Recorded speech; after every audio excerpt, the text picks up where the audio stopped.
د پاکستان د بهرنیو چارو وزیر عبدالله ته د اسلام آباد د رسمي سفر بلنه ورکړې ده.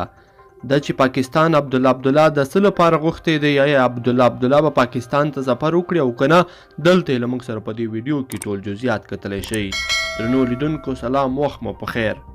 د افغانستان لپاره د پاکستان ځانګړی استازی محمد صادق خان وایي د افغانستان او پاکستان اړیکې مخ په ښه کېدو دي، او د پاکستان د بهرنیو چارو وزیر شاه محمود قریشي د افغانستان د ملي پخلاینې شورا رئیس عبدالله ته د پاکستان د سفر بلنه ورکړې ده. د پاکستانی رسنیو د راپور له مخې په اسلام آباد کې د افغانستان سفیر عاطف مشل تېره اونۍ د پاکستان د صدر اعظم د سوداګرۍ د چارو سلاکار رازق داود ته بلنه ورکړه چې د دواړو خواوو ترمنځ د سوداګرۍ راکړه ورکړو په اړه د خبرو لپاره له یو پلاوي سره کابل ته سفر وکړي.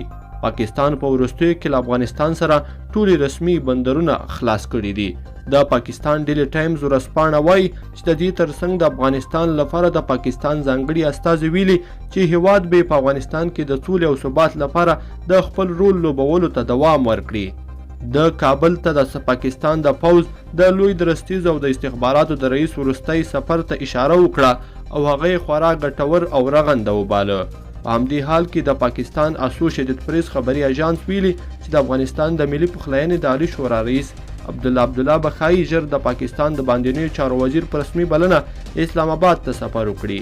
د اژانس پر اساس عبدالله به د دوه هیوادونو پر اړیکو او د سولې په پروسې له پاکستاني چارواکو سره خبرې اترې وکړي. لیدونکو په دې هیله چې دا ویډیو